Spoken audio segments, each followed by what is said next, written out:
solo un par de minutos, ¿vale? Sale.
Hola, buenas tardes a todos. Bienvenidos a este webinar de Kingspan. Les agradecemos mucho que se hayan unido.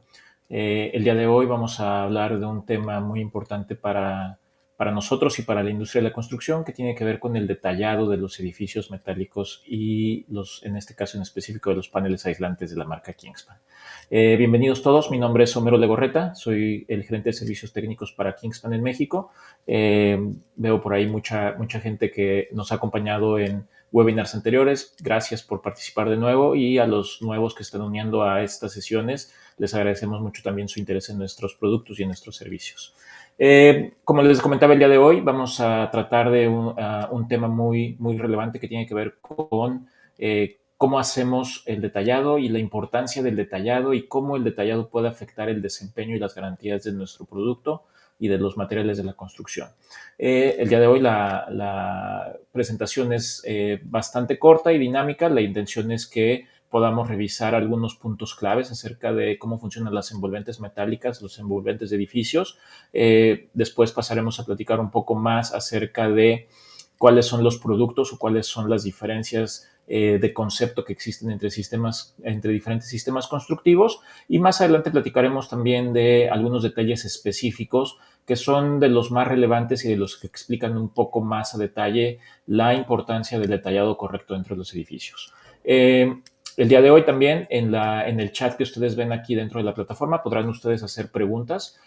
Todas estas preguntas que ustedes tengan, por favor, mándenlas aquí en el chat. Al final de la sesión tendremos algún tiempo para poder debatir y platicar acerca de estas preguntas que tienen. Voy a tratar de responder lo mejor posible a las preguntas que nos hagan en el chat, y siempre estamos dispuestos y estamos en comunicación con ustedes a través de nuestros canales. Por favor, síganos en nuestra página de LinkedIn, y además con nuestros equipos comerciales y nuestra página web. Ustedes pueden ponerse en contacto con Kingspan, además de los canales de servicio técnico que están disponibles. Por último, en la última slide o en el último diapositiva que vamos a revisar el día de hoy, los invito a que escaneen con su cámara un código QR que los llevará a una página donde podrán encontrar más recursos que les podrán ayudar a entender mejor los temas que estamos platicando el día de hoy, y además pueden ser muy didácticos para ustedes. Bueno, habiendo dado un preámbulo de lo que va a ser la presentación del día de hoy, voy a arrancar ya con las diapositivas, y voy a empezar con algunas definiciones básicas que no quiero obviar que entendamos o que sepamos exactamente de qué vamos a hablar el día de hoy. Y el primer tema que es muy importante para nosotros en Kingspan y para entender mejor cómo funcionan los edificios es comprender qué son las envolventes metálicas o cuáles son los sistemas de envolventes que están disponibles en el mercado. La envolvente del edificio básicamente la definimos como la piel de los edificios. Y la piel, como en el cuerpo humano, la piel tiene una función o tiene diferentes funciones que nos ayudan a que los edificios operen y se mantengan de la mejor manera posible con el paso de los días, del tiempo. Entonces, la envolvente como tal es básicamente lo que definimos como todo lo que protege al edificio del exterior, todo lo que mantiene afuera lo que es el ambiente contra un ambiente interior. Entonces, la envolvente básicamente es los muros, lo que tradicionalmente conocemos como los muros, las cubiertas, las cimentaciones, los pisos, etcétera, etcétera, ¿no? Entonces, todos estos elementos que recubren al edificio y que evitan que sus partes interiores o su estructura, sus instalaciones e incluso el ambiente interior de los habitantes del edificio estén expuestos al exterior. Dentro de Kingspan y de los productos que hay disponibles dentro de nuestra compañía, Kingspan tiene una filosofía de proveer la envolvente completa o lo que son todos los elementos que tienen que ver con la envolvente. Y en el día de hoy nos vamos a enfocar un poco nada más en los productos de paneles aislantes que utilizamos para hacer fachadas y cubiertas. Dentro de las funciones del envolvente, como les decía, principalmente se utiliza como un elemento de control y un elemento de regulación de diversos características del edificio. La primera y más importante de ella es que se vuelve un elemento impermeable. Un envolvente debe ser un elemento que impida que el agua pase al interior de los edificios. Lo que menos queremos dentro de un edificio es tener agua que entre por el exterior, que tengamos filtraciones de humedad que puedan afectar no solo la calidad de los materiales y la vida útil de los materiales, sino también la calidad del ambiente interior. También es muy importante el control del aire, porque el aire es uno de los principales elementos que nos ayudan a mantener una operación eficiente dentro de un edificio. En estos momentos, con el cambio climático y todo lo que está sucediendo dentro de los edificios, cada día es más importante tener un ambiente interior que sea controlado y que nos permita, además de tener una temperatura, una humedad y una calidad de aire interior, además queremos que sea lo más eficiente posible. Entonces, en la medida en que nosotros somos capaces de controlar el flujo de aire dentro del edificio, podemos lograr que estos sistemas de acondicionamiento del espacio interior sean mejores y que obviamente ocupen menos o gasten menos energía eléctrica, lo cual es uno de los principales factores para el desgaste de la capa de ozono y la producción de gases de efecto invernadero. También es muy relevante y es muy importante y cada día toma más importancia dentro de nuestro país, en México. Cada día se vuelve un tema más importante para nosotros, es la regulación de la temperatura. Si bien México no está en una zona donde los cambios de temperatura sean tan extremos como otras latitudes, definitivamente en México estamos viendo un cambio en los patrones de clima que están ocasionando que lo que nosotros definíamos como la temperatura ideal para un edificio cada día es más difícil de poderla alcanzar con medios tradicionales o con sistemas que no están regulados o que no permiten la regulación. Obtener un envolvente que regule la temperatura parte de poder tener un elemento de envolvente que nos ayude a aislar la temperatura que va a incidir desde el exterior al mismo tiempo que mantiene la temperatura en el interior. Eh, Otro de los temas muy importantes del envolvente es básicamente tiene que ver con la protección. Y la protección en este sentido está relacionado con la capacidad del envolvente de resistir las acciones externas, llámese viento, llámese nieve, llámese granizo, llámese lluvia. El envolvente siempre va a estar expuesta a elementos que estén actuando sobre ella y que puedan estar demandando del envolvente solicitudes de carga que puedan ser incidentales o puedan ser constantes, pero van a estar siempre atacando nuestro envolvente. Entonces, nuestro envolvente tiene que ser capaz de recibir estas cargas y de poder soportarlas y de poder transmitirlas de manera correcta a la superestructura. Y por último, y no menos importante, es que la envolvente, al final de cuentas, se vuelve un elemento estético y un elemento de acabado y de resistencia a largo plazo. Un elemento de envolvente nos tiene que ofrecer también una resistencia al futuro, o que nos pueda ofrecer una imagen, una estética que se mantenga a lo largo del tiempo. Mientras más eficiente sea este sistema de acabado y este sistema de estética que vamos a obtener de la envolvente, más sencillo va a ser mantener el edificio a largo plazo. Entonces, todas estas funciones son muy importantes, y todas estas funciones son las que definen exactamente qué es lo que queremos, cuál es el objetivo que estamos buscando obtener de la envolvente. Ahora, ¿cómo controlamos o cómo logramos mantener todos estos factores bajo control? Y en el caso específico del día de hoy me quiero enfocar únicamente en tres factores fundamentales, y el primero de ellos es cómo controlar el agua. El agua siempre va a estar presente en nuestros edificios, siempre va a haber un ataque de la lluvia, un ataque de granizo, un ataque de agua de condensación, etcétera, etcétera. Siempre va a haber agua que esté eh, tratando de atravesar esta piel de los edificios, que es la envolvente. Entonces, el agua es un factor que difícilmente podemos prever. Ahí tenemos nosotros mapas de lluvias, tenemos conocimiento de qué tanta agua puede de pronto caer en una región o en una temporada, pero definitivamente estos patrones están cambiando y están siendo reevaluados constantemente. Entonces, como constructores, como diseñadores de los edificios, nuestra responsabilidad es prever materiales constructivos que nos permitan controlar correctamente el agua. Y cuando hablamos de controlar el agua, tenemos también estrategias que debemos usar para poder lograr que este objetivo se alcance. Y el primero de ellos, y el más sencillo de estos, es que buscamos redireccionar el flujo del agua, o buscamos lograr que el agua vaya hacia otro lado, que se aleje lo más posible de nuestro edificio.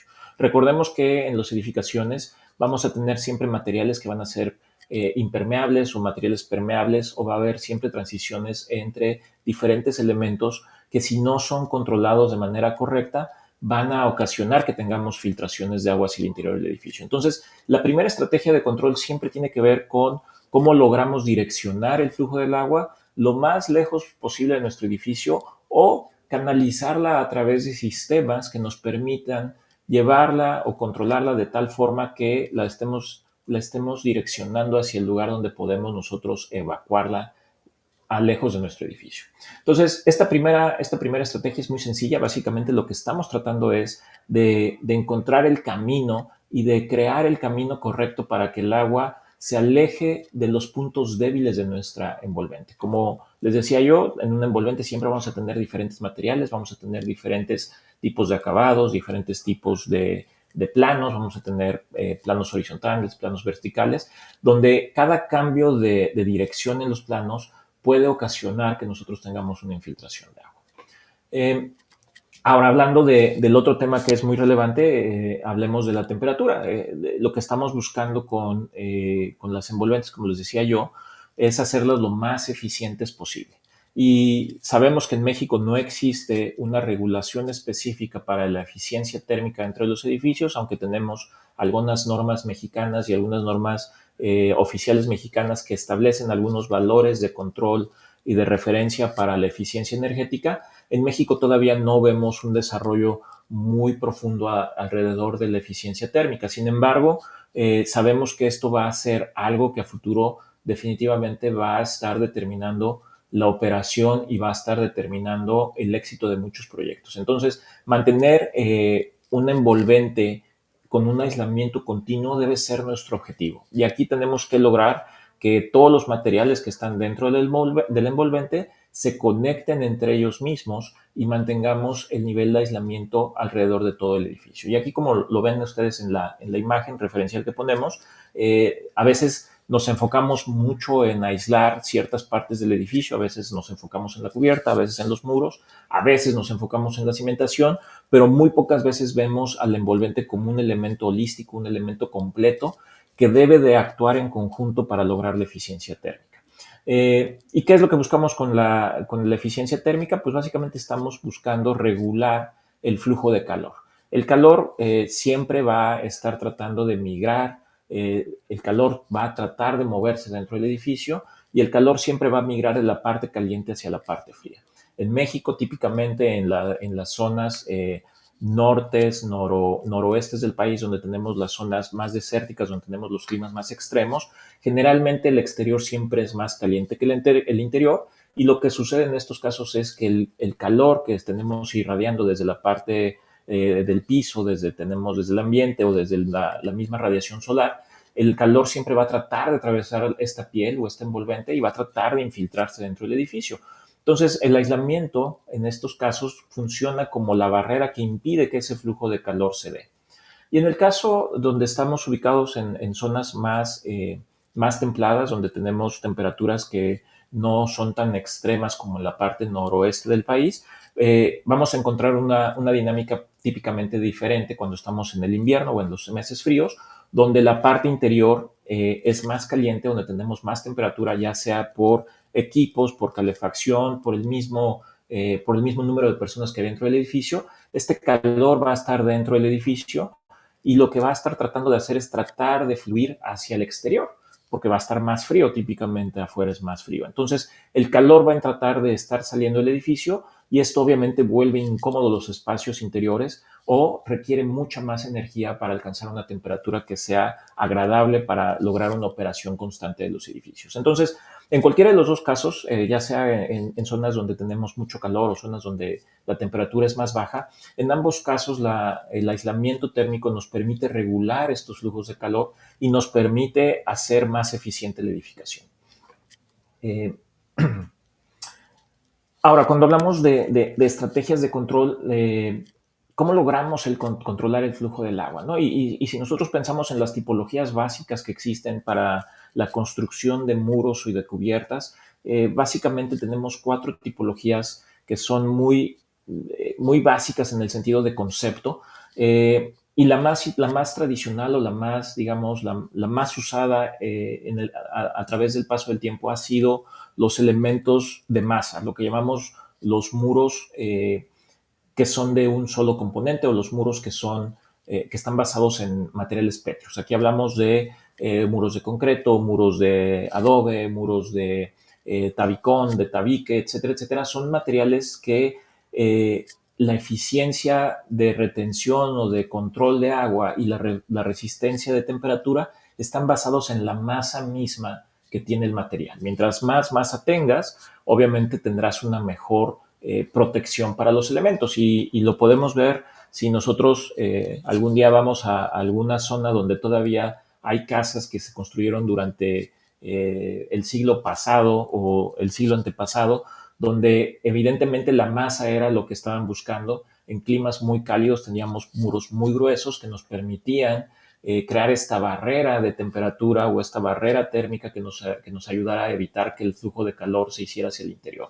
Entonces, esta estrategia es la más antigua, la más común y la más conocida. Sin embargo, los sistemas de masa o los sistemas de muros masa tienen varios problemas o tienen diferentes problemas que se han ido identificando al paso del tiempo. Uno de ellos y el más importante de ellos es que los materiales de masa tienen una capacidad de permeabilidad o una capacidad de que el agua y el vapor de agua migren a través de ellos y es cuando tenemos entonces problemas de lo que conocemos comúnmente como el salitre o que estamos viendo moho o que estamos viendo algunos materiales que empiezan a efervecer o que empiezan a desaparecer con el paso del tiempo. Entonces, los materiales o los sistemas de masa son sistemas que, si bien en el pasado funcionaban muy bien, conforme se han ido descubriendo y se han ido desarrollando tecnologías nuevas, nos damos cuenta de que ya no son la mejor opción o no nos ofrecen las mejores características. Por otro lado, otro sistema muy común o que ya es más común son los sistemas que se conocen como las paredes barrera, que básicamente son materiales que por su misma construcción son materiales que son impermeables en el exterior y son materiales que nos permiten mantener el agua fuera del edificio por su misma impermeabilidad. En este caso, los paneles metálicos aislantes son una de estas soluciones, son un material que es barrera, que quiere decir que no puede haber infiltración de agua a través del material mismo porque por sí mismo es un material que no permite el paso del agua. Sin embargo, estos materiales o los sistemas barrera son muy difíciles de alcanzar o son muy difíciles de construir, ya que evidentemente en un edificio que tiene dimensiones, pues obviamente cualquier edificio es grande, es un edificio, requiere muchas piezas, y cada vez que nosotros unimos una pieza con otra, estamos creando un punto de potencial de infiltración de agua. Y aquí el tema aquí es cómo logramos controlar esos uniones o esos puntos donde se juntan las diferentes materiales, cómo logramos mantener esta barrera continua de impermeabilidad, lo cual es bastante complicado en la realidad. En concepto es sencillo porque podemos partir de materiales que sean impermeables, pero siempre tendremos juntas que van a estar presentes entre los materiales. Otro sistema que también conocemos, o dos sistemas que son muy similares en concepto y en construcción, que son los sistemas que son las fachadas ventiladas o las fachadas presurizadas. Básicamente estamos hablando de diferentes capas o diferentes elementos constructivos que se van sobreponiendo unos sobre otros para alcanzar los objetivos de aislamiento térmico, de resistencia estructural, además de control de agua y también, ¿por qué no?, lograr la apariencia estética que estamos buscando. ¿Cuál es el problema con estos sistemas? Son sistemas que son eficientes, que son sistemas que funcionan bastante bien. Sin embargo, al ser sistemas que requieren muchísimos componentes, hacen muy compleja su instalación y su control en obra. Estos sistemas también son versátiles, pero tienen también complicaciones al momento de mantener la calidad, sobre todo en obra. Entonces, básicamente estos cuatro conceptos son los que nosotros encontramos como las tipologías de muros y el control de agua a través de los muros. Y como les decía, el día de hoy nos vamos a enfocar un poco en los sistemas barrera y un poco también en los sistemas de fachadas ventiladas. Ahora, ¿cómo logramos controlar el movimiento de agua? Porque les decía yo, la primera estrategia que estamos buscando en la construcción es pues lograr dirigir el agua de manera correcta. Tenemos que el agua inevitablemente va a estar presente en nuestros edificios, el agua va a incidir dentro de nuestros materiales. Evidentemente vamos a tener juntas porque no podemos hacer una piel de un edificio de manera completa y sin tener ningún punto de conexión o de junta con otros materiales. Entonces tenemos que desarrollar estrategias que nos permitan dirigir el agua de manera correcta para evitar que el agua busque entrar al edificio. Entonces aquí les pongo los cuatro métodos o los cuatro más comunes métodos con los que el agua logra entrar dentro de los edificios.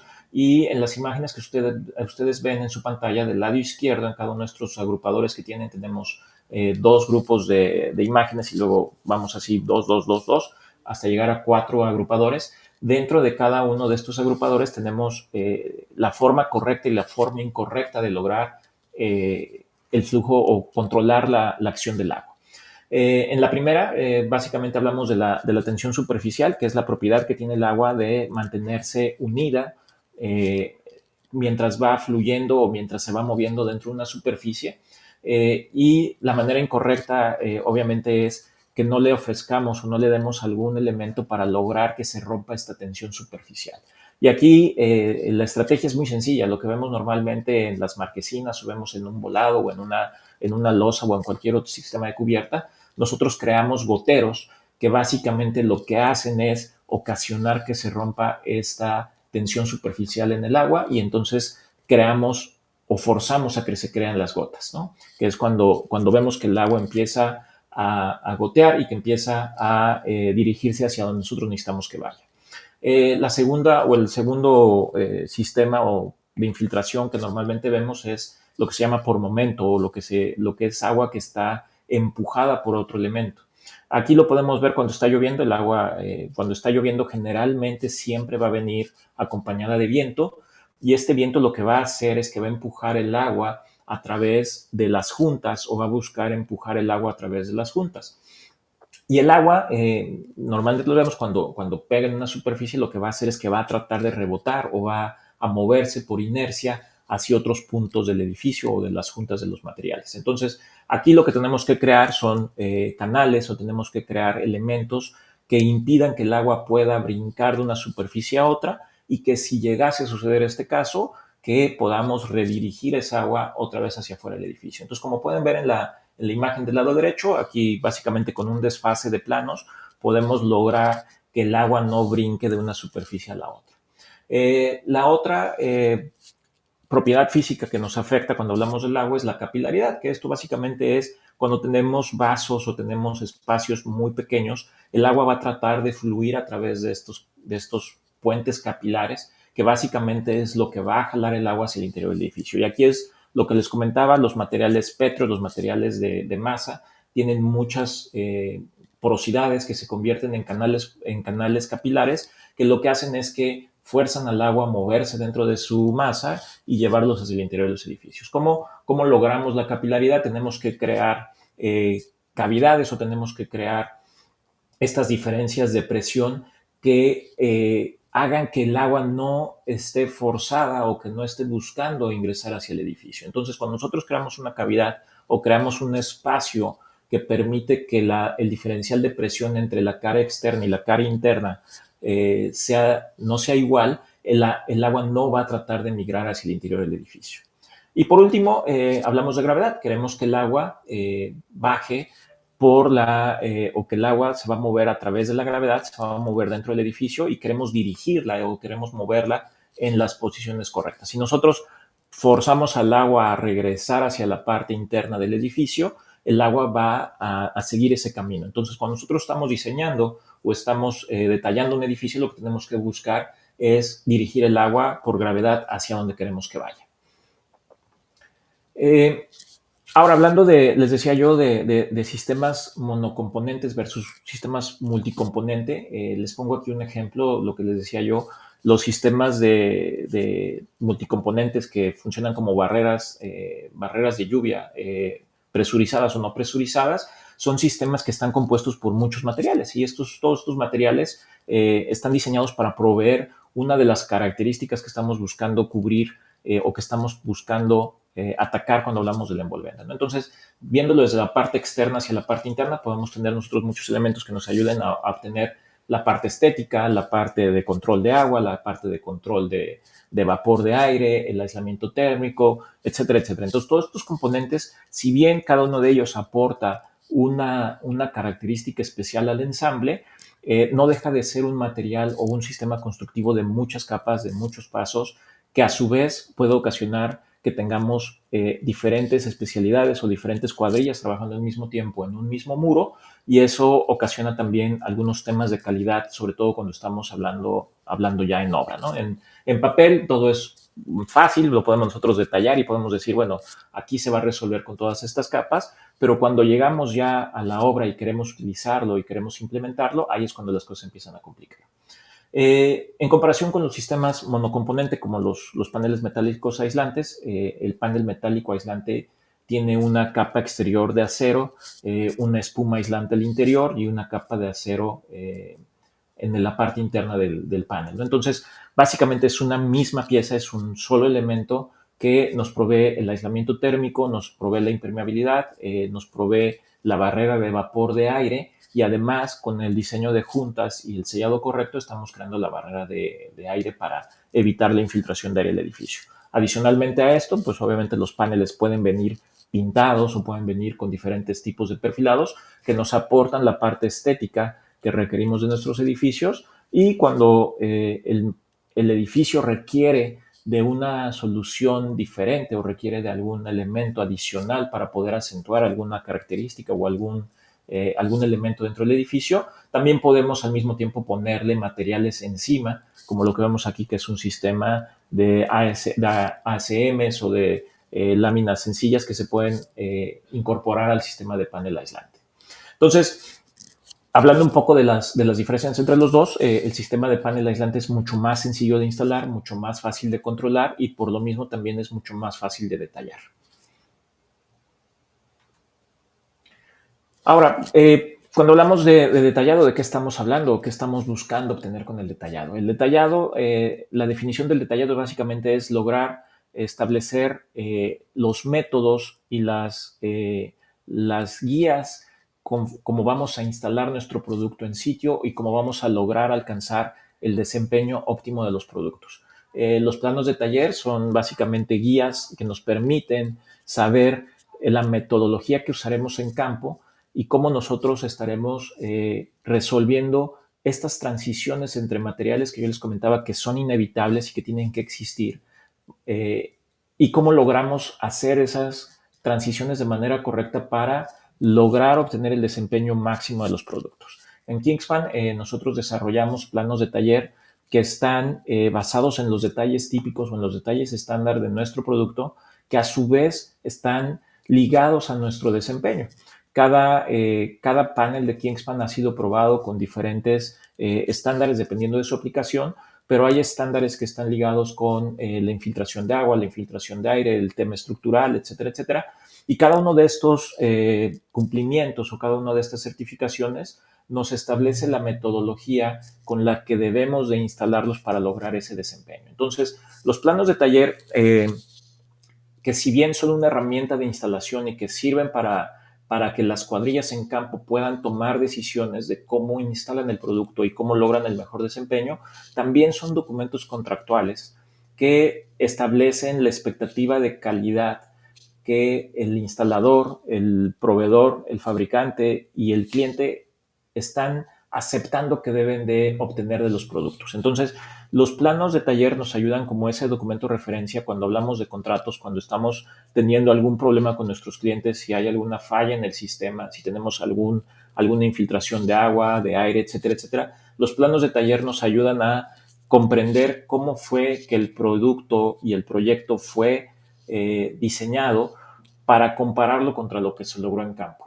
Cuando estos dos están alineados, cuando el plano de taller o los planos de ejecución están alineados con los documentos contractuales, es cuando decimos que estamos cumpliendo la expectativa de lo que fue contratado. Entonces, el plano de taller, si bien por un lado funciona como un elemento de referencia, también es un documento legal que permite entender qué fue lo que se acordó con los clientes y cuál es la expectativa de calidad que pueden tener nuestros clientes acerca del desempeño y la instalación de los productos. Entonces, estos planos de taller son desarrollos que podemos hacer en Kingspan, también los ofrecemos, pero también tenemos disponibles al mismo tiempo guías para los clientes que desarrollan sus propios proyectos, que desarrollan sus propios planos de taller y que puedan ellos consultar estos documentos y utilizar esos detalles para incorporarlos dentro de sus proyectos. Ahora, me gustaría hablar de algunas de las condiciones típicas y más que ir al detalle de qué componentes lleva cada una de estas condiciones típicas donde se instalan los paneles, quisiera ligarlo con la información que platicamos el día de hoy antes. Básicamente, cómo logramos que las estrategias de control de agua, de aire, de aislamiento, cómo logramos que estas estrategias estén relacionadas cuando hablamos de los planos de taller. Entonces, aquí les pongo un par de cortes esquemáticos de el detalle típico de instalación de los paneles, de nuestros paneles de la serie KS instalados de manera vertical, y quiero ejemplificar un poco los temas que estamos debatiendo el día de hoy. Entonces, el primero de ellos es, les decía yo, el más importante es, bueno, ¿cómo logramos que el agua no llegue al interior del edificio? Entonces, el primer punto importante es que tengamos una barrera impermeable en la parte externa, ¿no? Entonces, en este caso, como pueden ver, el panel, les decía yo, es un material que viene con una cara externa de acero, lo cual lo hace completamente impermeable, y eso es lo que impediría o lo que va a dirigir cuando el agua incida dentro de la fachada o hacia la fachada, el agua va a ser rechazada o va a ser empujada hacia otro lado, lo que va a ocasionar que el agua se mueva fuera del edificio.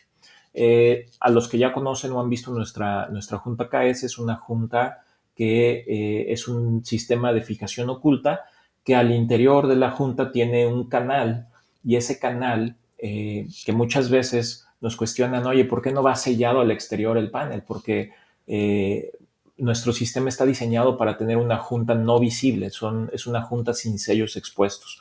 Esto nos ayuda o nos permite que a largo plazo del edificio o el uso a largo plazo del edificio, que esos sellos no se deterioren porque no están expuestos al exterior. Entonces, queda siempre un canal que ustedes ven aquí en la imagen, que es las flechas azules que vienen de arriba hacia abajo. Este canal funciona como un desagüe que por gravedad hace que el agua migre a través del muro y cuando llega a una superficie horizontal, que en este caso es la moldura de base del panel, lo que hace esta moldura base es direccionar el agua hacia afuera del edificio.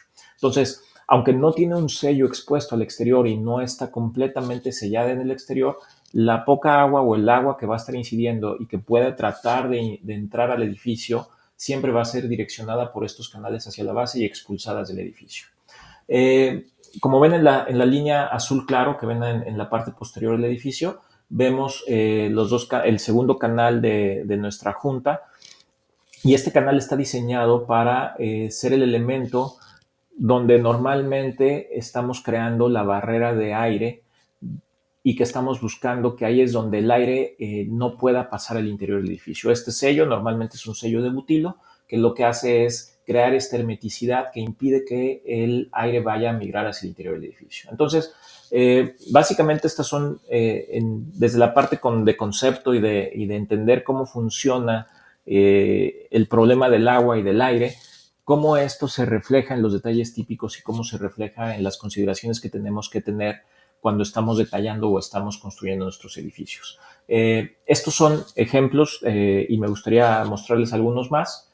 Voy un poco lento en tiempo, pero básicamente vamos a tratar de ver cómo logramos también esto en sistemas de esquinas, donde aquí estamos buscando la misma filosofía, cómo controlamos el agua. Aquí, hablando de una esquina, una condición de esquina interior o exterior, básicamente el control de agua se hace con las superficies impermeables. Aquí el agua obviamente va a bajar por gravedad sobre la fachada, pero muy importante también considerar que tenemos que lograr esta conexión entre el aislamiento para tener un aislamiento continuo, pero más importante también es para mantener este sello hermético de aire, como lo pueden ver con la línea azul que se ve en el diagrama. Entonces, esto nos permitirá también lograr este aislamiento de aire y evitar que el aire migre hacia el interior del edificio.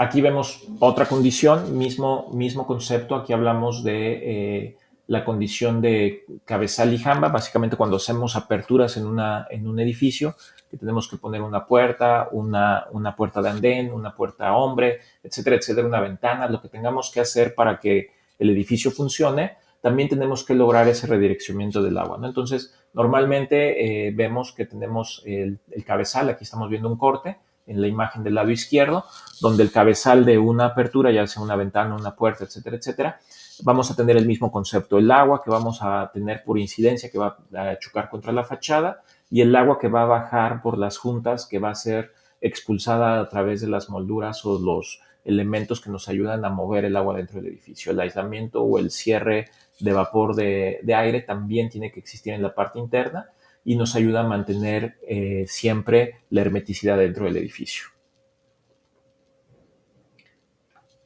Aquí otro ejemplo muy importante es una de las condiciones más típicas y de las que vemos que generalmente siempre dan más problemas es cuando tenemos que hacer una junta horizontal en un panel vertical, ¿no? Imagínense que tenemos una nave, un congelador, algún elemento donde estamos almacenando algún material y que de pronto es más alto que el máximo de producción de un panel. Si un edificio mide 20 metros de altura y la fabricación máxima que tenemos en Kingspan son 16 metros, entonces inevitablemente vamos a quedar con una junta que va a tener que existir porque no podemos hacer un panel que llegue hasta 20 metros. Entonces, cuando tenemos estas transiciones entre un material y otro, les decía, es cuando empezamos a tener problemas porque el panel en sí mismo va a ser impermeable, pero cuando lleguemos a la transición entre un material y otro es cuando vamos a tener problemas. Entonces, aquí un ejemplo de cómo detallar una junta horizontal, que básicamente es el mismo concepto donde lo que estamos buscando es que el agua baje por los canales y la podemos sacar o la podamos expulsar fuera del edificio a través de unos goteros y de flashings o de molduras que nos ayuden a mover el agua fuera del edificio. Hemos visto, hemos tenido muchos clientes que nos han mostrado algunas soluciones donde hacen sistemas de traslapes en muro, lo cual por capilaridad o por tensión superficial, lo que hace el agua es que regresa y que sube a través de estas soluciones y acaba infiltrándose dentro del edificio. Entonces, con esta solución que estamos mostrando aquí, obviamente estamos logrando obtener los objetivos que estamos buscando del movimiento del agua.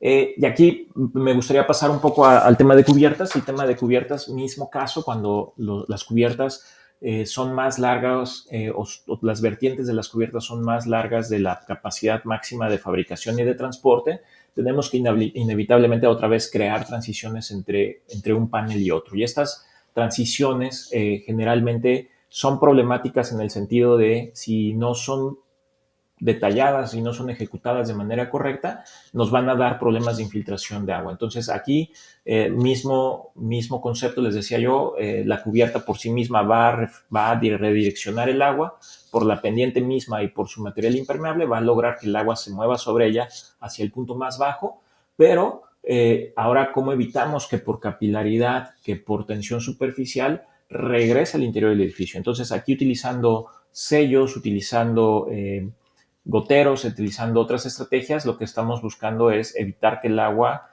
quiera regresar hacia el interior del edificio.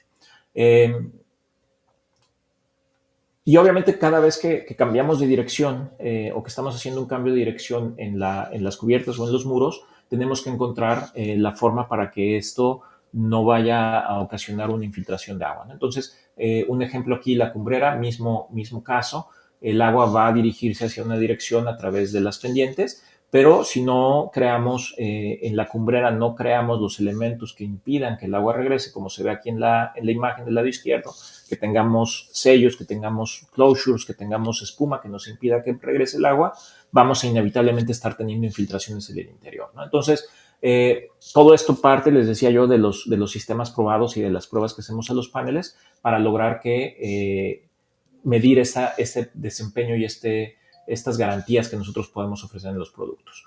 Del lado derecho verán ustedes también una vertiente o lo que llamamos el alero bajo en la parte baja del edificio.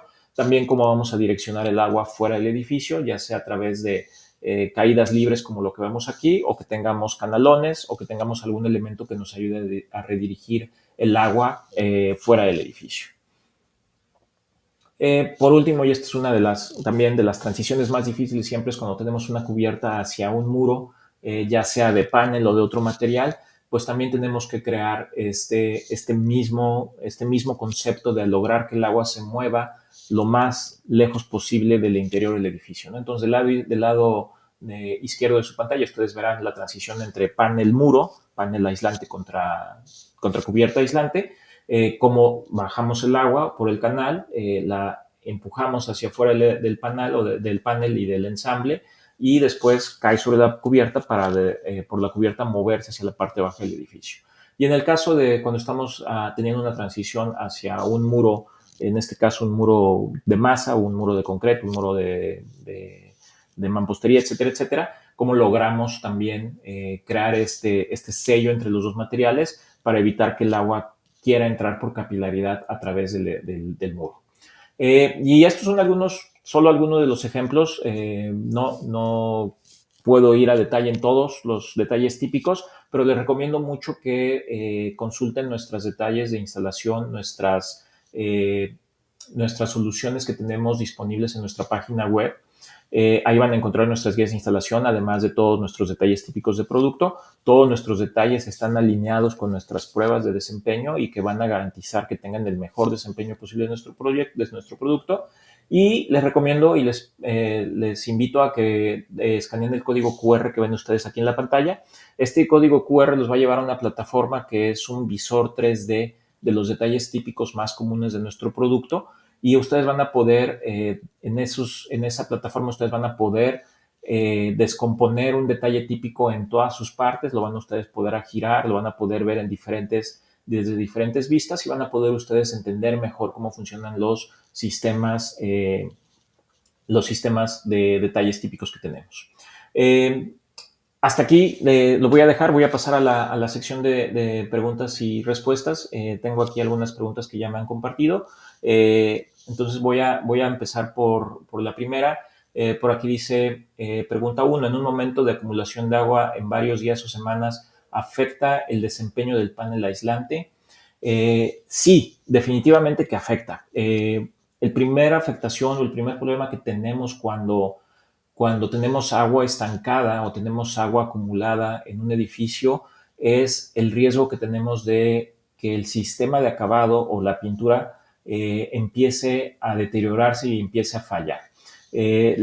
La pintura, si bien está diseñada para ser un elemento que está expuesto al exterior, no está diseñado para estar sumergida en agua. Entonces, cuando tenemos agua acumulada o tenemos agua estancada en un panel, el agua va a empezar a atacar las moléculas de la pintura y van a tratar de atravesar la pintura hasta llegar a sus capas inferiores, lo que ocasionará que el material empiece a despegarse. La pintura va a empezar a despegarse del sustrato o del acero y eventualmente esa agua puede migrar hacia el acero ocasionando corrosión dentro del acero. Entonces, definitivamente no es recomendable que el agua esté estancada. Es muy importante cuando estemos diseñando, sobre todo cubiertas, que diseñemos la cubierta con una pendiente que permita la evacuación del agua de manera rápida y sobre todo que no tengamos elementos que nos impidan que el agua vaya a fluir hacia lugares donde lo queremos, ¿no? Ya les decía yo, a través de una caída libre o a través de un canalón tenemos que proveer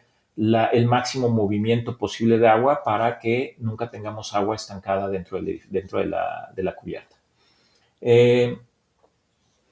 Pregunta número 2, en cuanto a temperatura, ¿puede variar el desempeño del envolvente dependiendo de la ubicación en donde se esté realizando la obra y proyecto? Sí, definitivamente. Cada ubicación es diferente. Tenemos ubicaciones y están determinadas por las zonas climáticas. Les decía yo, en México básicamente podemos definirlo en 3 zonas climáticas. El noroeste del país, que es, digamos, si pensamos más o menos de la zona de Guadalajara, norte de Guadalajara, hacia Zacatecas y Coahuila, yéndonos hacia Tijuana. A lo mejor está medio complicada la explicación, pero digamos que esa es la parte que llamamos la zona árida, donde tenemos los desiertos, donde tenemos temperaturas que están normalmente en el verano, son muy calientes y en el invierno pueden ser muy fríos de pronto. Entonces, estas zonas son zonas de alta incidencia solar, zonas donde tenemos altas temperaturas todo el año, y dependiendo de qué tan cercano esté de la costa, pueden tener también mucha humedad. Entonces, obviamente, diseñar y construir un edificio en ese ambiente va a ser muy diferente si lo hacemos en una zona como Chiapas, que no tiene esas temperaturas extremas en el verano, no alcanza los 50 grados centígrados como Mexicali o Hermosillo, pero tiene mucha más presencia de lluvia y la temperatura normalmente en el verano en el verano es caliente y húmedo y en el invierno tiende a ser más templado, ¿no? Entonces, digamos que esas son nuestras 2 grandes zonas y la tercera, que es la zona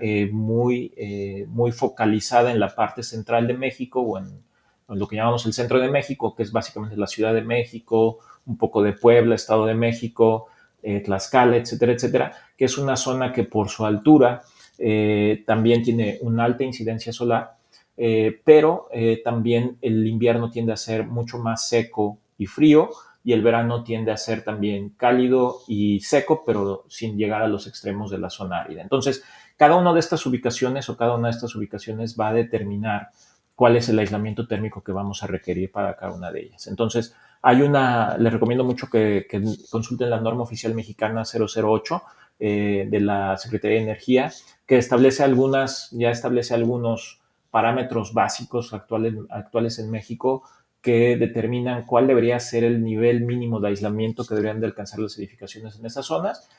Y además les recomiendo que utilicen la guía de la ASHRAE, que por tipo de clima establece también unos rangos de aislamiento térmico que son de referencia para alcanzar la máxima eficiencia térmica. La NOM establece lo mínimo, quiere decir que es lo mínimo que deberíamos estar buscando, y la ASHRAE nos da una referencia de qué sería lo mejor para lograr la eficiencia dentro del proyecto.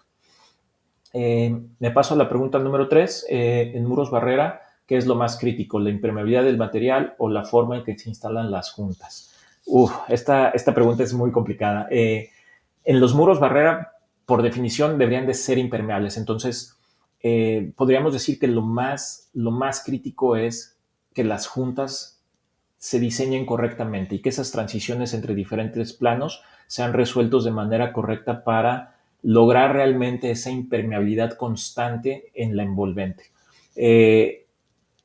Obviamente en materiales que son totalmente impermeables como el acero, por sí misma ya no va a ser permeable, pero hay muchos materiales que también se consideran impermeables, como pueden ser algunos muros eh, de compuestos de fibra de vidrio o de materiales que son tablas de cemento, cementicias, que también se pueden considerar como impermeables, aunque sí tienen un grado de permeabilidad al final del día.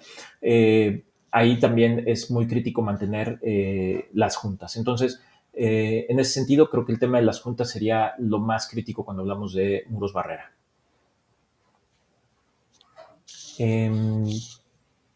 Equipo, no sé si tengamos alguna otra pregunta, o sea, todas las preguntas que tenemos hasta ahora.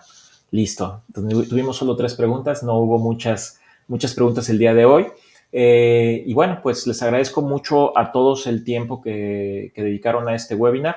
Les agradecemos mucho también que su interés en los productos de Kingspan, en nuestra tecnología, y les invito a todos de nuevo a seguirnos en nuestras redes sociales, en LinkedIn.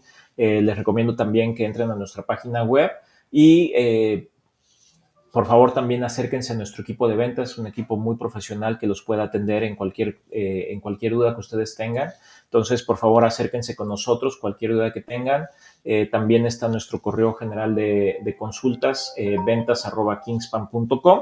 Ahí también pueden mandarnos algún correo y nosotros les podremos dirigir con la persona adecuada que les ayude a disipar sus dudas.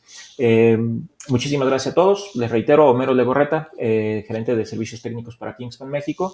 Cualquier pregunta que puedan tener, también estoy disponible para responderlas. Muchas gracias a todos. Que tengan un excelente día.